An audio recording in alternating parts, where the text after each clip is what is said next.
I thought the first video was tough to start. I don't even know what to do to begin this one.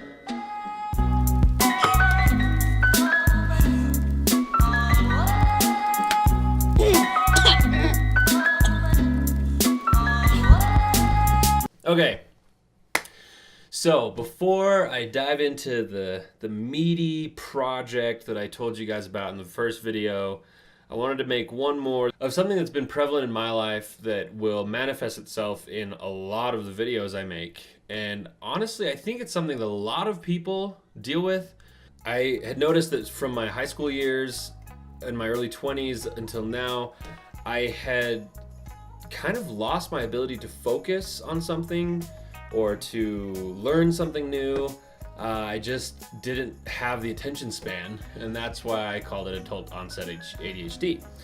So it wasn't until recently that I kind of started deciding there's got to be some sort of research on this or thoughts on this, and I started looking into it, and I found two very powerful things. The first one was a book by Nicholas Carr called The Shallows: What the Internet is Doing to Our Brains. The basic concept is about how technology not only changes what we think about or how we think, but it changes the way we think. We need to be aware that our brains are actually changing and adapting because of the internet. And a classic example is just that the way that Google makes money is by serving you ads. And so it's in Google's best interest to get you to jump to as many websites as possible in a short amount of time because they serve more ads and get more money. And so there was an analogy that I really liked that kind of summed up the main issue that can arise because of the internet. And so there are three parts to your memory, and this is very simplified form, of course, but there's the short-term memory, which is just the memories based on what you're actually experiencing in the moment. Then there's the long-term memory, which is where you actually store knowledge that you can recall at a later time. And then there's what's called the working memory, which is basically a bridge between the two. It's what takes things from the short term and turns them into long-term memories that you can later recall. So the analogy is that if you were reading a book, which is very linear and you can take stuff one thing at a time, it's like a faucet pouring down. And our working memory is like a thimble. And the thimble collects information and then passes it on to our long-term memory. And so if you're reading and it's a single stream of information, it's not too hard to be able to transfer a decent amount of that to long-term memory, and therefore you have a knowledge increase. But the internet is like having multiple faucets on at the same time, and you still only have one thimble of a working memory that is just pouring itself out as fast as it can, but it can only take so much. Meanwhile, most of the information is just going right on by, not be retained at all. That rung very true to me. I felt like I'm always reading stuff, I'm always reading articles, I'm always watching YouTube videos. I'm doing all this stuff that is just mounds and heaps of knowledge, and yet I'm not much smarter for it. There was a quote from the book that I really liked. Using a tool that amplifies a human skill diminishes our ability to use that skill without the tool. Think about how fast you can Google something. As soon as you have a question, oh, I'll Google it. Yeah, that's awesome. I'm not bagging on that. My family members and friends will tell you I'm the first one to whip out my phone to answer any question. But what that does is it literally is conditioning our brain to say, oh, I don't need to remember stuff because I can just look it up when I need to. And so my brain is adapting to where it doesn't feel the need to retain knowledge. But that's what's happening because I'm constantly repeating this idea to my brain of, oh, I can just look it up. I can just look it up. And all of this, it's crazy. These philosophers, I tell you, these guys, Aristotle, Socrates, the other ones that I know their names and just choose not to share them all right now. So one time Socrates said, and this was in the book too, that he feared that one day knowledge would be relegated to the written page. And as such, we would cease to possess it and obtain it for ourselves. That's just so crazy because Socrates had no idea the internet was going to be a thing. But just the idea that our brains aren't being used like they used to. We're not requiring as much of them, and so like any muscle, it goes into atrophy, and that terrifies me. So that was one of the big things I learned. The other thing that I found was this concept called supernormal stimulation. Supernormal stimuli. Supernormal stimuli. Supernormal stimulus. So this other concept that I found was called supernormal stimuli. And this one also was fascinating on a biological level. What this talks about is how in this age of abundance, in this age of everything that we have become exposed to at regular intervals these supernormal stimuli, which are stimuli that go above and beyond by massive amounts our needs. So for one example, let's take the fats and salts. We have been programmed as humans to seek out things that give us high nutritional or caloric value so that we can survive. And so that's why things that are salty or fatty taste so good to us, because we realize, okay, this is something that's going to give me the nutrition I need.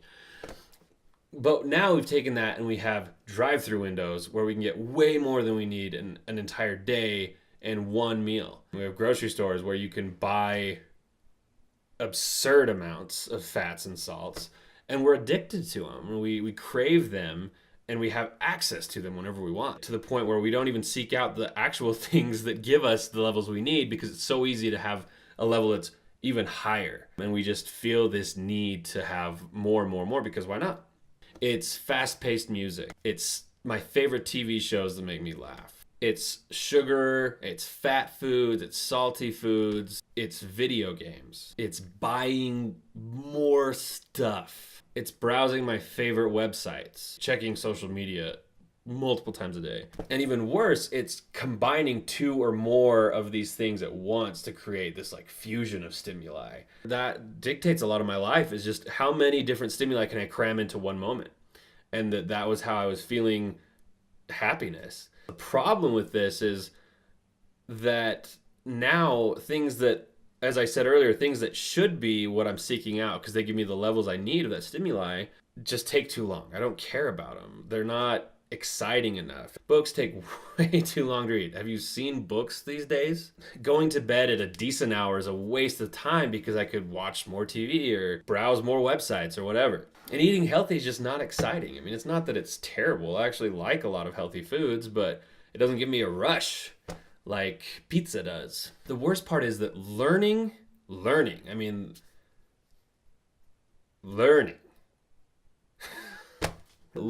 and practicing, not just learning it, but actually putting it into application, it's just too hard. It sounds so sad, but I mean, my college grades would tell you that I got worse at it as time went by. The one summary of all of this stuff is that it wrecked my focus. I mean, just like, actually, it wasn't that bad, because if it was that drastic, I would have noticed it a lot earlier. The devilish part of it was that it was just incremental and it was very slow, and it just modified the way I thought until all of a sudden I realized that it was harder for me to pay attention to things. It was harder for me to grasp concepts without what seemed like inordinate amounts of effort. It was like my whole life became a TLDR. For those of you who don't know what TLDR means, it stands for too long, didn't read. And it's this concept of if an article is very lengthy, the reply could be, this was too long, I didn't read it. There are websites now that have a TLDR button that if you hit it, it'll give you just the summarized version of the article. How twisted is that? Like, we're putting out the long form, but we're catering to the fact that we probably don't care about it and just want the bite-sized piece instead of just creating the content short form. I don't know. It's ridiculous. Nobody cares about the details. We just want the bare minimum so we can move on, get to the next stimuli, and feel good about it until it wears off and move on to the next thing. So here's the most sinister thing about all of this. I've always been a very goal-oriented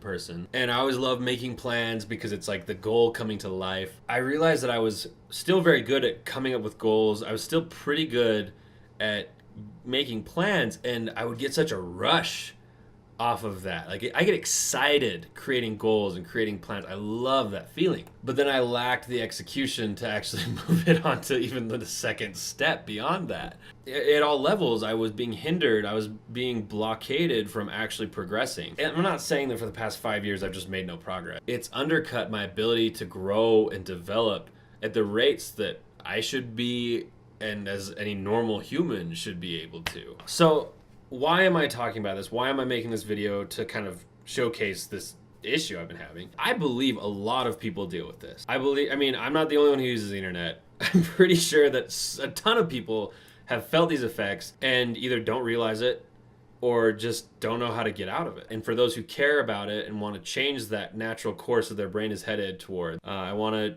document my struggles. I want to document my learnings and my victories to show that you can change, that you don't have to just succumb to the way of things. Throughout this journey of these videos that I'll be making in the future is going to be my efforts to get my mind back.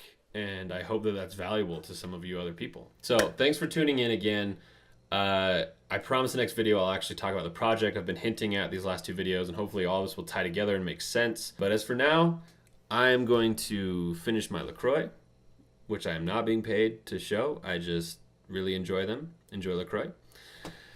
And until the next one, stay blessed.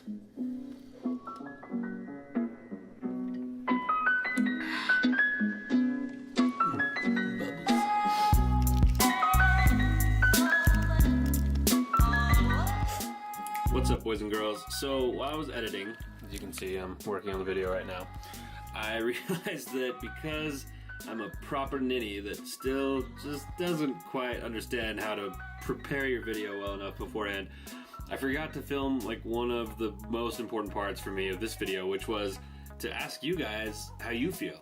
Do you share my sentiments? Do you feel that you've experienced these same things? Do you think I'm completely alone in this? I'd really appreciate your feedback in the comments, because I'd love to just get more input on if this is really a bigger phenomenon and something that would be worth exploring.